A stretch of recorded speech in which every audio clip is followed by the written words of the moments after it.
Et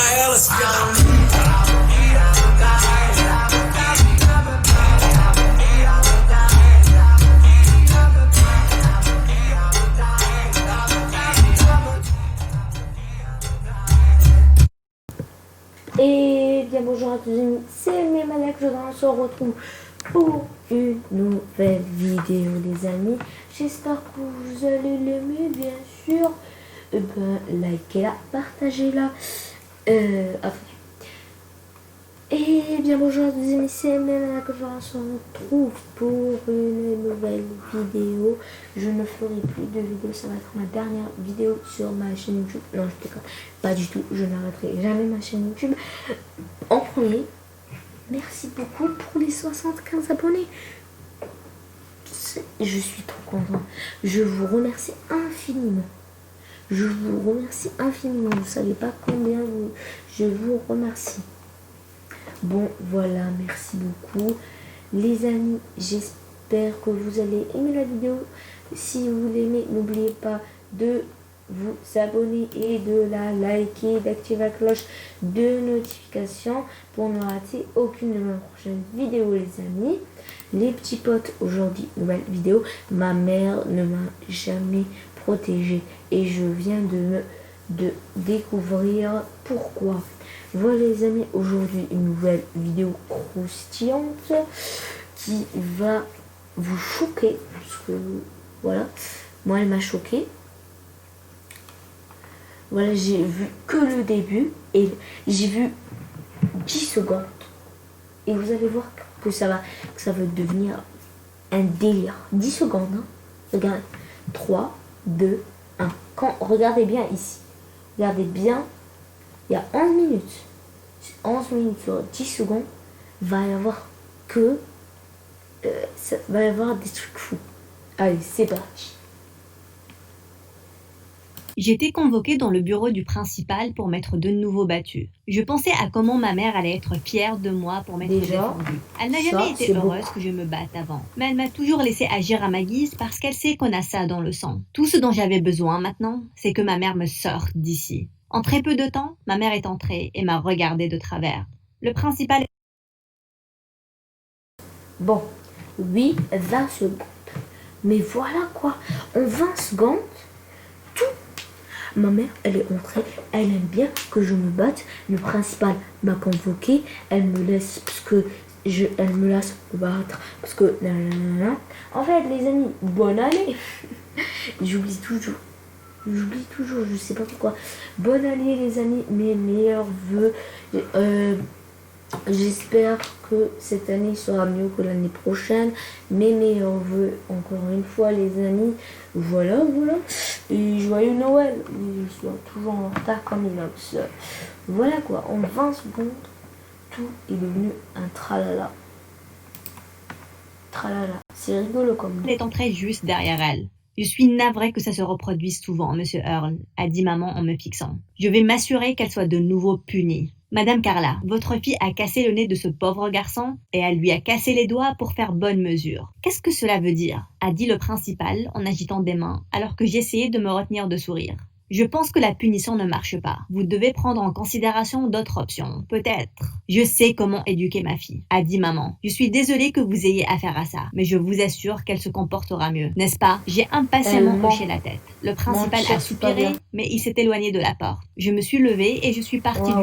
On dirait que je fais partie d'une école. Silencieuse durant le trajet du retour. J'ai donc décidé de la faire sourire en lui racontant que Jerry pensait qu'il était vraiment macho, mais que je lui avais donné une raclée et il va s'en souvenir longtemps. Tu es contente que je l'ai remis à sa place, n'est-ce pas? Non, elle a sévèrement dit. Quoi? J'étais choquée de l'entendre dire ça. Envoyer ce garçon à l'hôpital a fait paniquer ton père au travail, parce que l'école l'ont appelé en premier. Puis, il m'a dit d'aller te chercher et j'étais... Elle a soudainement arrêté de parler. À ce point, je m'énervais. Ma mère a toujours su qu'on avait des tendances violentes. Mais quand je les ai enfin utilisées pour faire une bonne chose, elle me crie dessus. Est-ce que c'est juste tout ça? C'est vraiment comme ça que tu voulais commencer tes vacances d'été? Elle a demandé exaspérée. Elle a continué à me gronder, mais j'ai juste décidé de rêvasser. Quand on est arrivé, j'ai couru vers ma chambre et j'ai décidé d'y rester. Quelque chose devait changer ici. Qu'est-ce que j'étais supposée faire? Me contenter de laisser ce débile de Jerry dire ce qu'il veut. Les premiers jours de mes vacances d'été étaient assez ennuyants. La majorité de mes amis partent en vacances. Mais j'avais beau demander, mes parents n'ont jamais accepté de m'y emmener. Tout le monde se mettait en couple et se baladait à deux. Tous ces trucs à l'eau de rose n'étaient pas faits pour moi. Je me réveillais tôt parce que j'étais toujours programmée pour aller en cours le matin. Mais rapidement, je me suis rendu compte que ma mère se comportait bizarrement. Elle embrassait mon père pour lui dire au revoir tous les matins avant qu'il ne parte au travail. Elle restait près de la fenêtre. C'était presque comme si elle s'assurait à chaque fois qu'il partait vraiment. Je pouvais tout voir à partir de la table du petit déjeuner. Je pensais que c'était mon cerveau qui essayait de faire en sorte que quelque chose d'intéressant arrive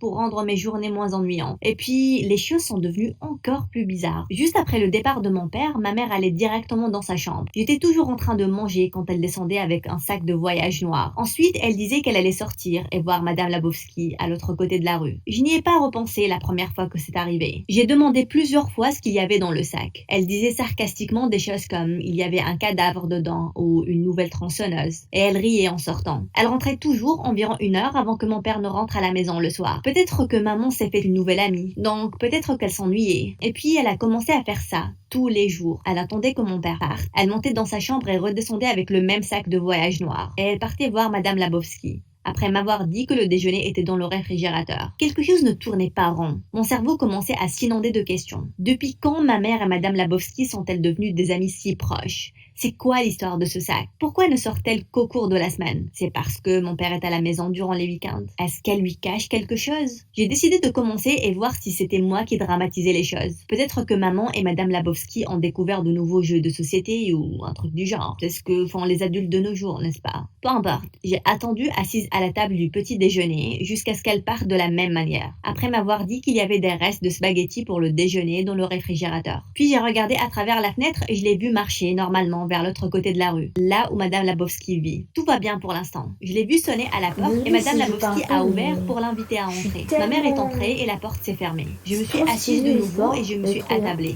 Bon, c'était décevant.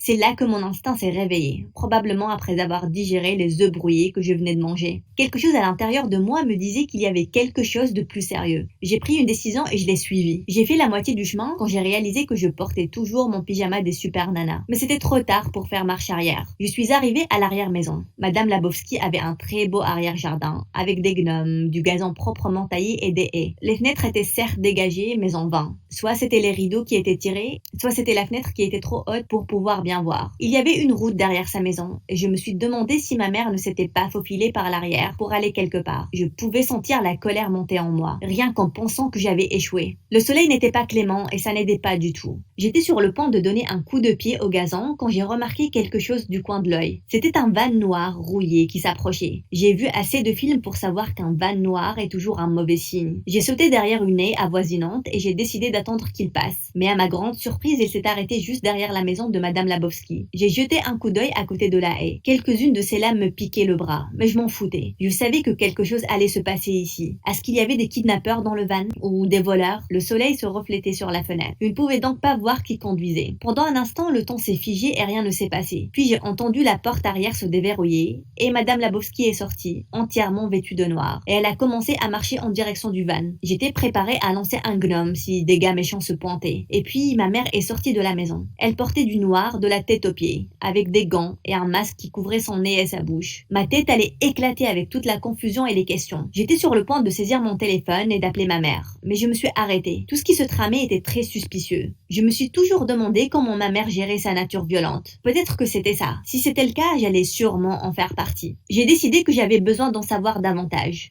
J'avais besoin de preuves. Surtout que ma mère essayait de garder cette partie de sa vie un secret. J'ai couru vers la chambre de ma mère et j'ai regardé aux alentours. Mais tout était nickel et rangé, comme ça l'a toujours été. Il n'y avait aucun intérêt à chercher partout. J'ai décidé que j'avais besoin de savoir exactement ce que je cherchais. Je suis sortie de la chambre et j'ai commencé à planifier. Quand ma mère est rentrée, j'ai fait comme si rien ne s'était passé, même si je me forçais à arrêter de sourire. J'étais vraiment excitée. Avant de partir au lit, cette nuit-là, je me suis assurée que mon téléphone se chargeait. J'allais en avoir besoin. Je ne me suis pas facilement totalement endormie, mais c'est finalement arrivé. Le lendemain matin, je me suis précipitée en dehors du lit. Aujourd'hui était le grand jour. Je me suis faufilée dans la chambre de ma mère. J'ai commencé à enregistrer une vidéo sur mon téléphone et je l'ai mis dans la corbeille de linge entre les vêtements. Je me suis assurée qu'il soit bien caché mais qu'il puisse tout voir. Puis je suis descendue et j'ai mangé de la manière la plus habituelle possible. Tout s'est normalement passé et je n'arrêtais pas d'espérer que tout s'accélère. Dès que ma mère est partie, j'ai couru vers sa chambre et j'ai sorti mon téléphone. J'ai immédiatement arrêté l'enregistrement et j'ai lu la vidéo. Ma mère a précautionneusement fermé et verrouillé la porte une fois qu'elle était entrée. Elle est allée vers la table à côté de son lit et on a pris un truc qui ressemblait à une clé. Elle s'est dirigée vers son placard au coin de la chambre, puis elle en a sorti le sac de voyage. Elle a rempli le sac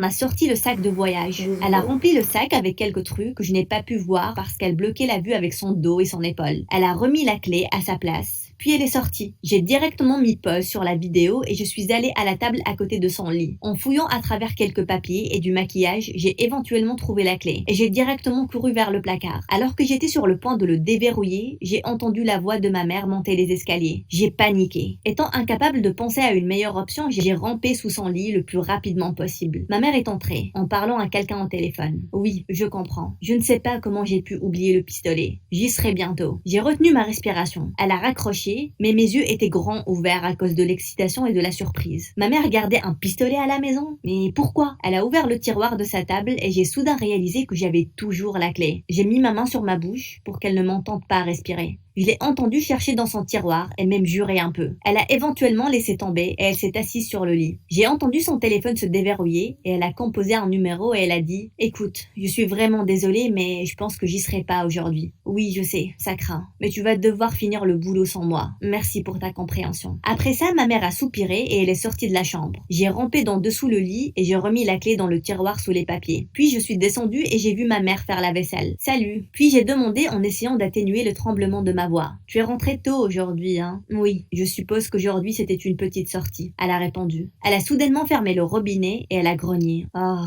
j'ai oublié mon sac chez Madame Labowski. Ce n'est pas ma journée. Ça ne l'est vraiment pas. Ma mère a dit qu'elle allait revenir. Elle s'est essuyé les mains et elle est partie. J'ai couru de nouveau vers sa chambre. J'ai agi rapidement en sortant la clé et en déverrouillant le placard. Quand je l'ai ouvert, j'ai été choquée par ce que j'ai vu. Il y avait les vêtements que ma mère a portés hier qui étaient accrochés, mais il y avait des taches rouges dessus. Il y avait aussi des taches rouges sur le bas et sur les murs. Je pouvais à peine y croire. Juste derrière ces vêtements, il y avait un post. Ça disait « Bienvenue au Hit Club ». Je pouvais sentir l'excitation augmenter. Ma mère faisait partie d'un gang. Donc c'est comme ça qu'elle gère ses problèmes de colère. Tout prenait sens maintenant. Est-ce qu'elle était une meurtrière ou juste une petite délinquante? Mais pourquoi il y avait autant de sang? J'ai remarqué un paquet gris transparent sur le sol du placard. À l'intérieur, il y avait un objet argenté en forme d'un pistolet. Je voulais tellement l'ouvrir. J'ai sorti mon téléphone et j'ai rapidement pris des photos de son placard. Puis je l'ai verrouillé et j'ai remis la clé à sa place. Ce soir, je vais lui demander de me laisser rejoindre le gang. Je le ferai devant mon père pour qu'il ait aussi la chance de nous rejoindre. Ce sera comme un truc de famille. On pourra tous faire partie d'un gang. J'ai couru vers ma chambre en débordant d'excitation. Je pourrais jouer aux bonnes filles durant la journée et faire partie d'un gang la nuit, tout comme ma mère. J'ai sauté le déjeuner ce jour-là. J'avais besoin de planifier ce que j'allais dire. Cette nuit-là, on s'est tous mis à table pour dîner. Ma mère a apporté le plat principal et je n'avais pas de temps à perdre. Maman fait partie d'un gang, j'ai crié. Tout le monde était silencieux pendant un moment. Puis, mon père a commencé à rire et maman m'a regardé avec les yeux plissés. Éventuellement, mon père a réalisé qu'il était le seul à rire et il nous a regardés toutes les deux. Quoi? Il a innocemment demandé. Oui, j'ai dit en me tournant vers mon père. Maman va quelque part dans un van avec Madame Labowski tous les jours après que tu sois parti au travail. Et elle a tous ces trucs cool dans son placard, comme des vêtements noirs et il y a du sang partout. Il y a un pistolet et un poster et... Maman, je veux en faire partie. Maman avait l'air surprise par la dernière phrase. Et elle a doucement souri et elle a dit quoi? Oui, j'ai dit. Je veux faire partie de ton gang et aller en mission et me battre avec des gens. Maman a ri un peu et elle a dit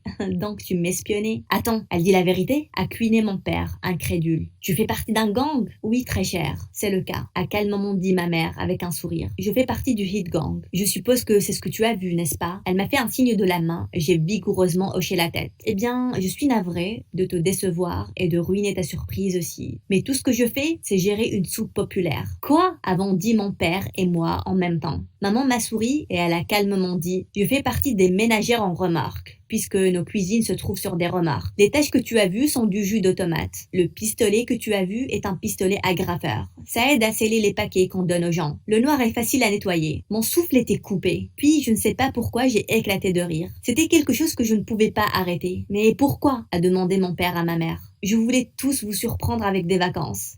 Elle en parle tout le temps, donc je me suis dit pourquoi pas. J'ai soudainement arrêté de rire, donc ma mère m'écoutait pendant tout ce temps. Mon père était clairement en train de digérer toute cette histoire. Donc, a dit ma mère en rigolant, puisque tu es tellement bonne à espionner les gens, tu peux m'aider à la soupe populaire avec quelques études de marché.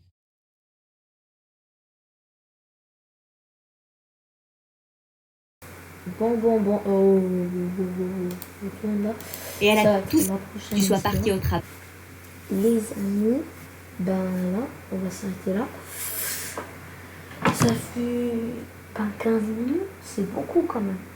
Bon, les amis, on va s'arrêter là pour cette vidéo. N'oubliez pas de liker la vidéo. Bon, déjà, j'espère que vous avez aimé l'histoire.